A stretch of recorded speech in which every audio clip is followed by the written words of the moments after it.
Hello guys, welcome to my channel. Meron po tayo ditong ginawang simpleng tambilina guys.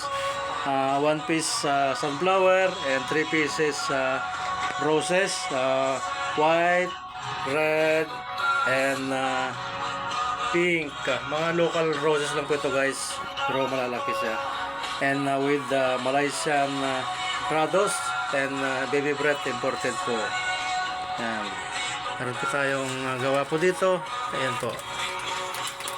Yan. Yan.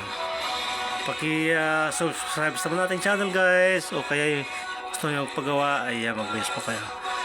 Meron po tayong gawang simpleng bouquet siya. Ayan po.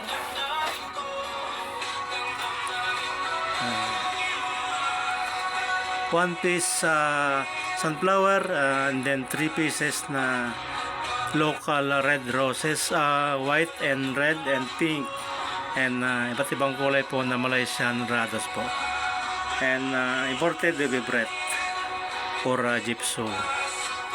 Yan guys, yung ating gawang simpleng tambili na flower bouquet po. Simple lang po siya guys. Yan. So mga press po ito guys, press isang malaking sunflower and isang local red rose and 1 piece white rose and 1 piece pink Japanese pink rose and Malaysian Rados po, and gypsum for baby breath imported.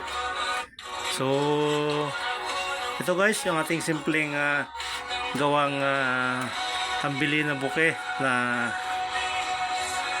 flowers. Simple lang po to guys.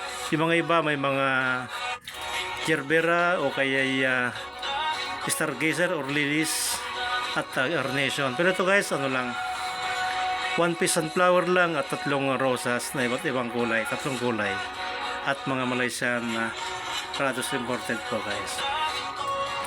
Yan. So okay po ito sa guys, mayroon na siyang foam sa ilalim at aabot po siya ng mga 3 to 5 days dahil mayroon po siyang kaya basa po yung foam niya. Yan. Press po ito guys. Yan. Pati may pako siya. Yan. Yung ating simpleng ginawang bouquet po na simpleng tambili na 1 piece sunflower and 3 pirasong local roses po. Yan. At may iba-ibang kulay na Malaysian Rados po and baby breath imported. Yan po. Okay guys, thank you so much and please subscribe to my channel at order po kayo. Thank you so much guys. God bless. Please subscribe my channel. Thank you. Bye bye po. Bye bye.